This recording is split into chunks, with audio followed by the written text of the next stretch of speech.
Everybody. So, for those of you I haven't had the pleasure of meeting yet, I'm Paige Drustan Dependix. I'm from the Kingdom of Neverwinter. I am the acting Park Guildmaster of Heraldry for my home park, Barony of Shifting Tides. And Dame Calandra asked me to come in and speak to you all about heraldry. It's an extremely nerdy science that I am absolutely in love with, so I'm hoping that I can give you guys a little bit of my passion here. Um, this is going to be a bit more of an interactive class. I'm sorry, I tend to be a chatterbox. So to start off with, this is what we'll basically be going through today. Don't worry if you guys don't know the words. You will know by the end of the day. But my first real question is, what is heraldry? I know that some people in the audience have worked on it before. So if anybody wants to shout out what they think it is, what maybe if they have any suggestions on it, I'm kind of curious to know what people consider heraldry.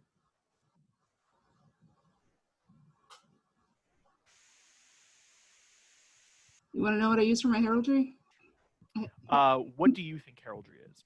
Um, it's your own logo. It's your own brand. It's stuff that makes you noticeable when you're on the battlefield or you have stuff. Like it says, oh, that's you. Okay. Anyone else have any other thoughts on what heraldry could be?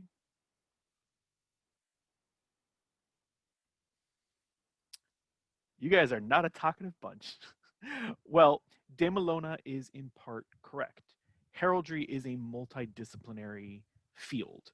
What most people, at least what most people think of modern heraldry is an actual identity. It is an identifier for a group. But that is really just one sub branch of what heraldry is. That is more appropriately called blazonry, which is the design of personal arms. And this is one of the things that we will be going through in this presentation. If I could make it simpler, I would, I promise. It does have a lot of terms. Heraldry is a historical art, and as such, it is drawn very heavily from French and English history. I will try and make this as straightforward as I can when possible. One of the things that comes up a lot is people say a coat of arms, but in reality, that is its own thing. It is actually literally a coat that has a person's arms, usually those of a sovereign or a monarch, and that individual is then empowered to speak on their behalf. Historically, that was a principal herald, an individual that would go to different provinces, announce the will of the king or queen, usually for the recruitment of military troops, the decrees, etc. Um, but there's actually also very much the idea of the personal recognition. And like Damalona touched on, it is originally how do you identify friend and foe on the battlefield? That is the working theory of the origin of heraldry. So a lot of early heraldries will be simple. And as we walk through, I'll give you guys examples of what's a little bit more historic, a little bit more modern. But to really start off with the personal arms, the first thing we must consider is our shape. We have to build off of something. So what are we working with? And historically, there are three very common shapes. They are generally assigned gender connotations. I personally don't like the gender connotations associated with it. I feel that we've kind of gone away from the binary gender. And if someone who is a female identifying person would like to use an institution, by all means. Likewise, the same for a lozenge for a male presenting individual. And then I feel that the cartouche is pretty much for anyone who'd like to use it. Historically, though, any shield shape was known as the escutcheon. You'll see variations on that shape. They are all still classified as escutcheons. Likewise, lozenges can be equal, can be more squared, can be more center focus. It really just depends. And the cartouche can also change, but these are still the general variations on those three shapes. Now, historically, there actually are several other more uncommon shapes that I've seen other individuals use. The rondelle and the wedge are both pretty common, especially in SCA. The coat of arms that we touched on last slide was actually a physical garment people could wear. So you're perfectly welcome to use any of these shapes as your base start for your personal arms. Now, this is the part that has a lot of terms. I apologize. I will make this as painless as possible. We're only really going to talk about 4 types of colors, guys. The first is predominantly known as the tinctures. These are the 5 historical colors that are most commonly associated with historical heraldry. In blazon, they are most frequently called azure for blue, guiles for red, purpur for purple, vert for green, and sable for black. This is complemented by 2 metals. We have argent, which is representative of both white and silver, or which is representative of both yellow and gold. And this leads to the first common rule of blazonry, which is you cannot put a like upon a like. So, for example, you would not be placing a tincture upon a tincture or a metal upon a metal. The reason for that is it's difficult to distinguish on the battlefield and the colors may blend together. You would normally pair them opposite. So, placing an argent sphere on a blue field is a lot more easy to read than placing a purple sphere on a blue field. This leads us to our third batch of colors, which are sometimes called the stains. Now, the stains, depending on which historical account you use, were either predominantly used by the middle and lower classes as ways of distinguishing what may have been their property, or may have been used by different guilds. And they are less regulated. As such, there are very many different colored stains. The two that are most commonly seen are sanguine, which is a dark red and is often associated with barber guilds, or tenny, which is a brown or an orange and was often associated with leather workers or carpenters. Um, the name stain actually comes from some of these colors would be painted onto the heraldic arms of knights as a way of insulting them. And there were actually different representations of both color and shape for different types of insults. The fourth type of color that we have to talk about are the furs. There are dozens of furs. I'm only going to present two because they're by far the two most common. We have ermine, which is a white field with a black design on it, and it's representative of stout fur. And we have vair, which is traditionally blue and white, and it's representative of squirrel fur. Now, if these colors are inverted, the pattern is flipped, the term does technically change. You would then be calling it an ermine, or you'd be calling it a vair. They're useful to know because you often see them in the furs that a monarch may be wearing. They are not regulated, but they're generally not regulated, but some nations do keep them for higher level nobilities. So that is something to keep in the back of your mind. Furs are generally not paired with anything else. They would take up the entire field. And then, of course, history being history, it has to get complicated. So we have a bunch of unregulated colors from all the different nations that participate in heraldic traditions. And of those, the three most common are probably Cendrille, Blue Celeste, and Carnation. Um, they're all French. They're all fairly modern. And when I say modern heraldry, I'm talking post 1600. So if you're seeking to do something that is more historically accurate to the time period your character is from, the later you go, the more colors you get to play with. If you want something much earlier, you're definitely limiting yourself to about the 7 base colors. And that leads us to the actual field. The field is representative of the entire area of the escutcheon or the other shape that you've chosen to work with. There are different points on it. I'm not going to stress the points in this. They do have associated meanings, but I feel that that is slightly above a beginner's level class. I'm happy to address this in the questions if someone has any. But generally speaking, it's just wise to know the 4 directions of an escutcheon so you can properly blazon a piece of heraldry. Chief on top, base on the bottom, then dexter and sinister corresponding to right and left appropriately. And now we get to the fun stuff, the actual divisions of the field. The earliest forms of heraldry were simply this. They didn't have proper devices. They simply were different colors on a shield.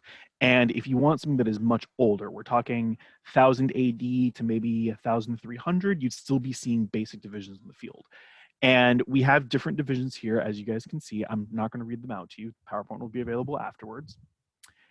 And then we actually get to something really fun, lines of partition. Now, all of the examples I've given you above are straight lines, but you don't have to use straight lines if you don't want to. Lines of partition are simple patterns that can be applied to any of the divisions on the field or other shapes that we'll talk about in a moment. And you can choose to use what is representative of yourself, what you feel is a good fit. We have 3 very common straight line style designs. We have another 3 that are slightly more different. And I will make a note here. If something is generally in parentheses, it means that there are different types. For example, an indented means that the points and valleys are equal, whereas a dancetti is representative of valleys and mountains. As such, the valleys, the bottom peaks, tend to be much more elongated than the top peaks. Wavy is representative of an equal partition. Undi represents water, and thus the bottom ones are larger. Nebulae is representative of clouds, thus the top one is slightly larger. And then rayon is yet another design.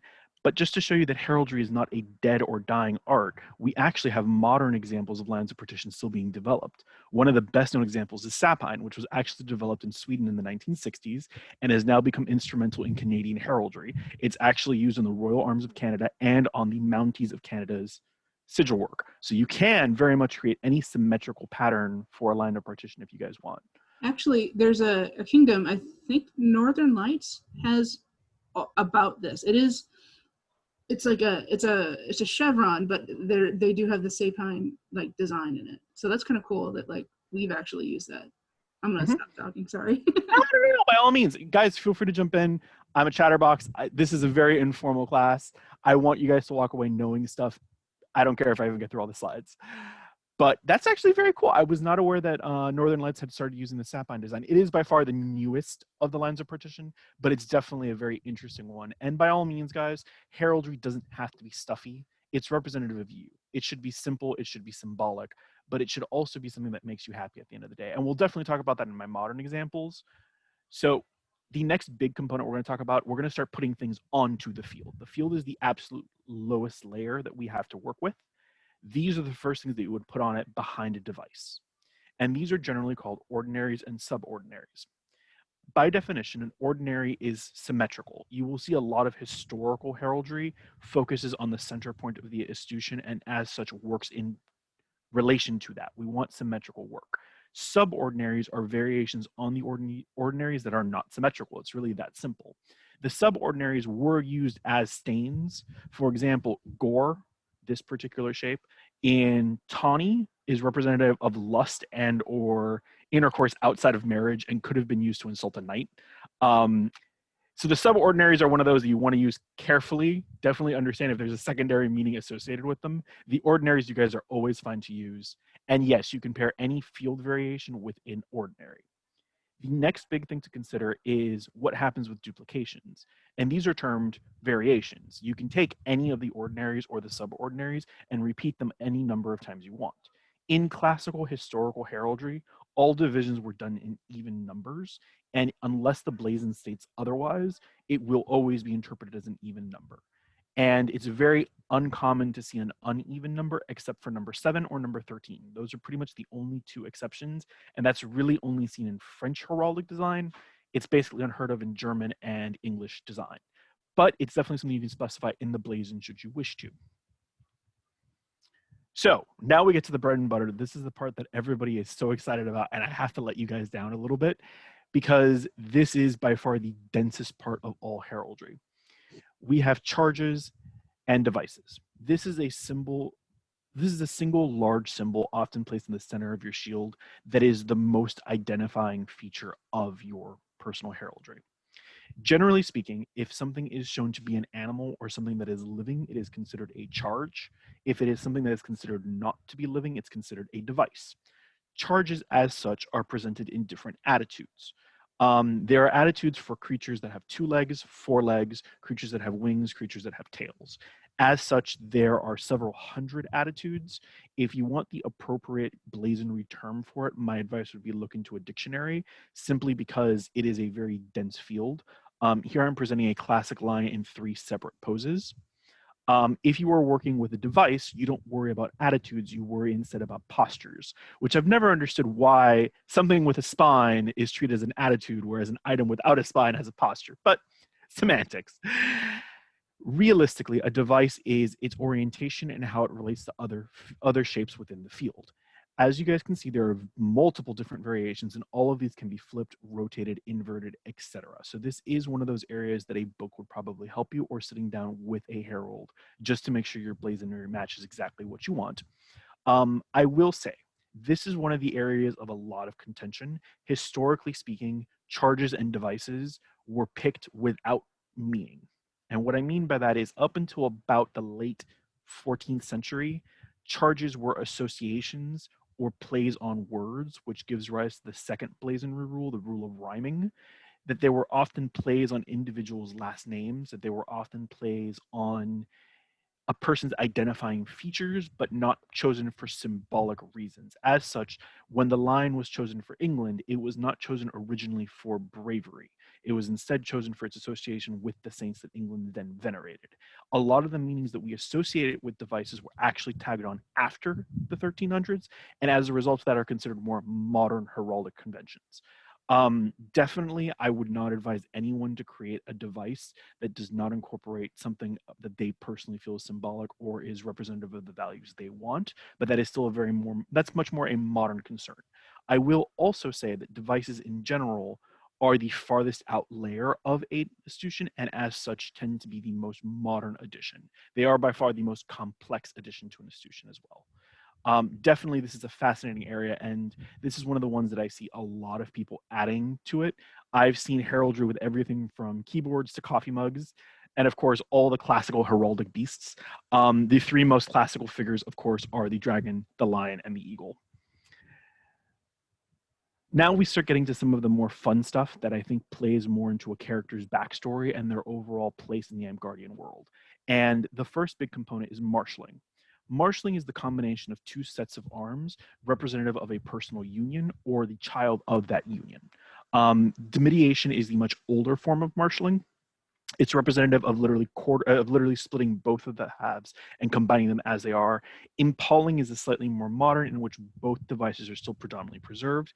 And as mentioned, you will classically see men presented with escutcheons, women presented with lozenges, although that's not something I personally subscribe to. Um, as with all good things, though, it can be taken to an extreme. And this is the Armory. It is from 1822 and was commissioned for House Stowe of England. It has over 700 separate quarterings. And yes, before you ask, there are duplicates on there. So there was definitely some intermarriage going on. But this is definitely the exception and not the rule. You will see even in fantasy heraldry, as we'll touch on when we get to Game of Thrones, that this still does occur. Impaling is the more common form. The next thing to definitely discuss is cadency. Now, cadency is a mark often applied to heraldry to symbolize different children in the order of inheritance. Um, Unfortunately, women would often be excluded from cadency, historically speaking. And I will mention that each country has their own brazier system. Brazier is the mark that applies within cadency. A great example that you can actually see in modern history is the application to the British royal family, in which the queen, herself being a sovereign, is granted normal arms. Her son has the first mark of cadency applied. His son opted for an alternative brazier system from the one posted here, symbolizing the shell. Yes? Somebody has a question, by all means, guys. And then finally, the newest heir to the throne is the Cross of St. George crossed with the naval anchors. So it's definitely still something that's seen and still used. So if you want to be able to show relationship with, if you want to be able to show character relationship, one thing you can consider is doing a martial heraldry as well as a cadency mark to best emphasize who you are in the game, if that's something you're interested in. Actually, I have a question. Oh, of So, course. if you go, can you go back to the next? So, doesn't that break the rule of no metal on metal because that's white over gold and also So ridiculously hard to see? So I will say here, this is one of those exceptions. If a tincture and a metal are presented in equal measure, the object is treated as a neutral color. So for example, if you were to take a sphere and divide it equally in half between white and red, that is treated as a neutral color that is neither a tincture nor a metal. That is a more modern conception. Generally speaking, you are correct. This would definitely break the rules of heraldry, but also this is the heir to the throne for England. I'm not too sure that their heralds will have too much to say about it. I'm just saying that's real ugly and hard to tell what it is. Oh yeah, I am definitely not a fan of this. You will also notice that they miniaturized and embedded his father's crest of arms inside of it. Yep. I really feel that it's a very busy and difficult to distinguish symbol, but they are definitely paying roots to their overall history within it, which is, I think, the point of this.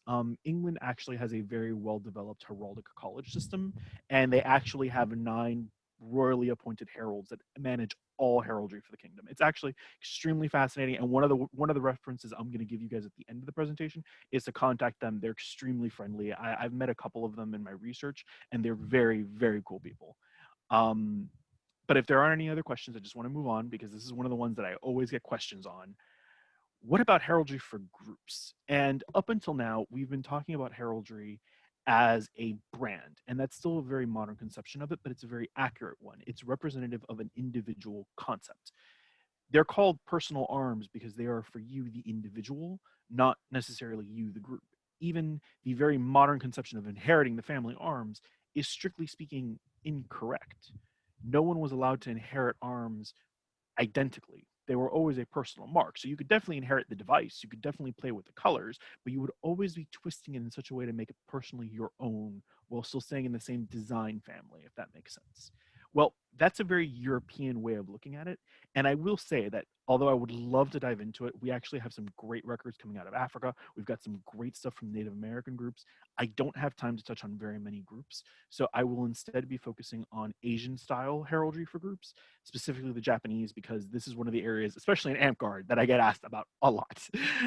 And uniquely, in Asiatic cultures, it is not a personal heraldry, it's a heraldry associated with a yago or a family name. There are cadet branches of Ayago, but realistically speaking, it is still considered something for a group. And the best known examples are the Mon or Kamon of Japan. Mon is the more historical term. Kamon is considered the more formal modern term from what I've seen in the work. They are almost always circular.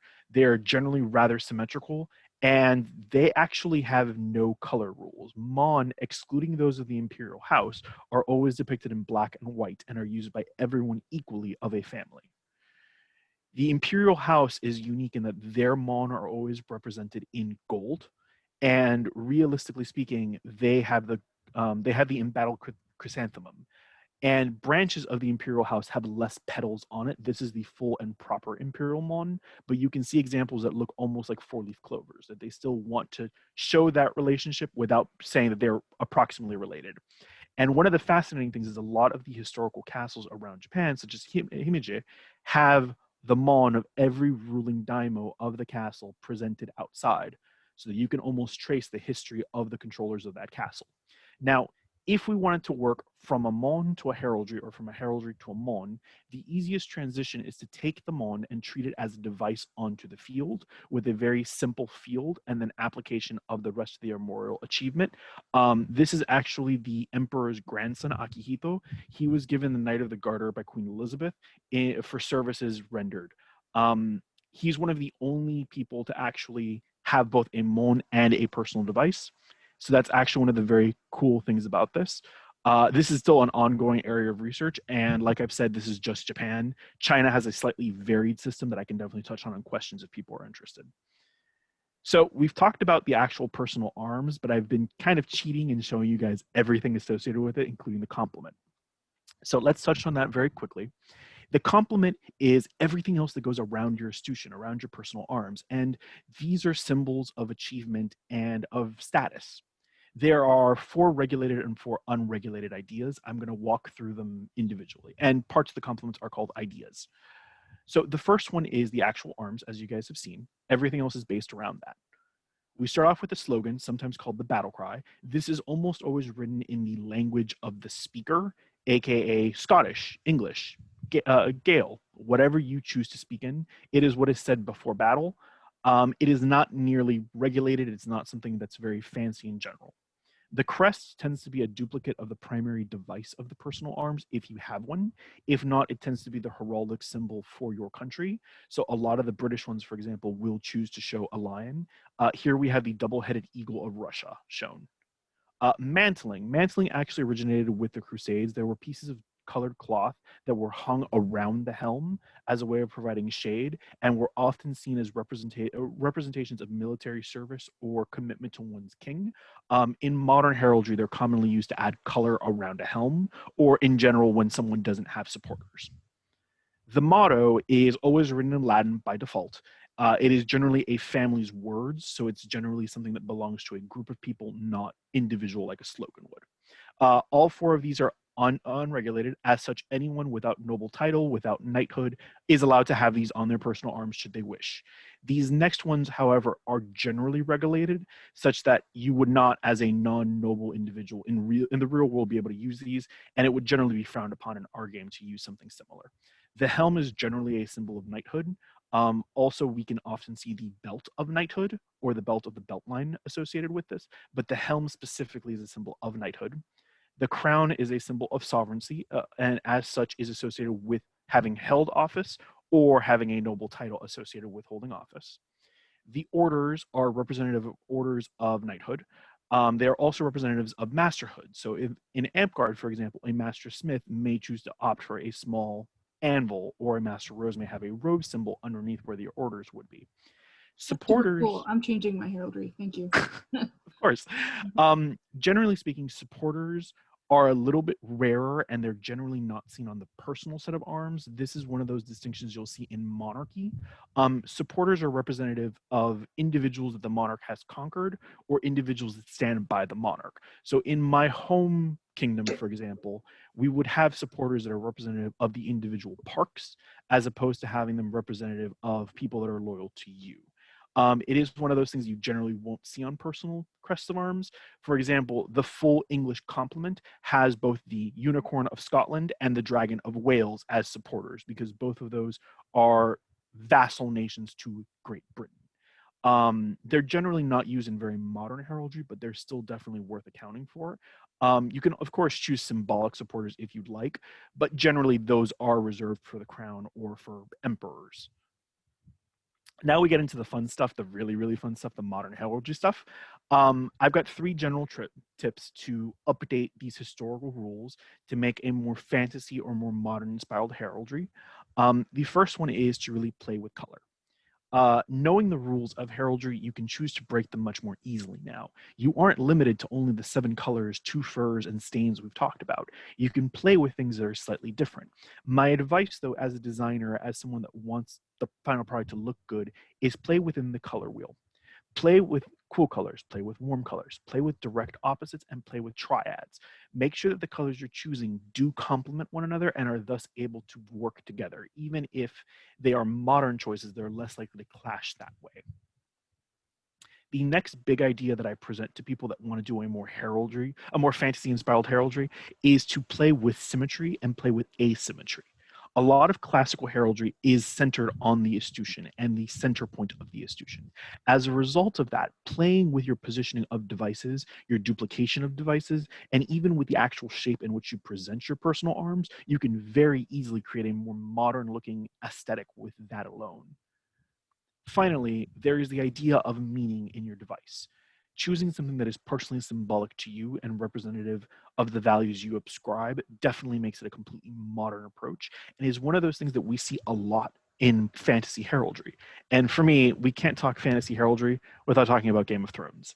And having gone through a couple of the rules, you can already see how some of these immediately fail classical heraldic rules, yet they're all very good representations of the values of the houses ascribed.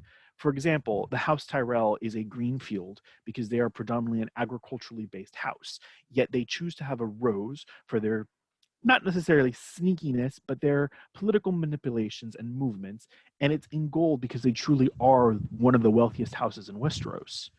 It's a very symbolic representation of the house, and that really speaks to George R. R. Martin's talent as a writer in my eyes, but it's also a good example that we can draw from for our own heraldry. Think about the associations we now ascribe to colors and symbols, and use that as a way of fueling your own design. And these are all very modern heraldries. Most of them wouldn't pass blazon if you were to try and present them, yet they also are still great examples of what a heraldry can be. We're getting to the end of my presentation, so hopefully I haven't talked your ears off. These are some of the references that I love pointing people to. They are honestly great. Um, I will be honest, I'm an old SCA guy, so I apologize if I've been a little too historical for people. But the SCA's Heraldry for Non-Heralds is one of the best written sources I've come across. A lot of the images used in this presentation come from them with modifications. Yield Graphic Designer is fantastic. The modern section of this presentation pretty much lifted off of his website because honestly, great stuff. Wikipedia's heraldry series is invaluable if you're actually into the history of heraldry and a lot of the meanings and associations with it. In terms of the video resources, Ralshare's heraldry playlist is great. Honestly, very recommended if you want to spend a couple hours learning about heraldry. And then in terms of books, I'm very partial to Slater. Yes, I know. For anyone who's a heraldry nerd, I'm being judged right now. But I particularly like Slater's book because I find it to be a very approachable dictionary of heraldry while still very much touching upon the historical roots of heraldry and how things evolved. For anyone in my kingdom, I have a copy of this. I bring it to most kingdom events. Just bother me if you want to borrow it. Okay, so this is the fun part: how to actually register your own arms. I've listed 4 registries, real-world registries. So if you choose to register in America, you are perfectly welcome to do so. Same thing in England, same thing in Canada, et cetera, et cetera. There is no game-wide register of heraldry, unfortunately, but there is a Facebook group for the College of Heralds. So if anyone is interested in learning more, discussing this, it's one of the best ways to find out more about the overall field. You can And actually contact me. I made that group. oh, very cool. I didn't know you guys started it. Well, I guess I learned something today too. And last but not least, questions. If it's okay with everybody, I'm just going to stop sharing so we can see each other. But yeah, what questions do y'all have for me? How can I be helpful? Do you want me to stop recording? Yeah, if you want to. Okay.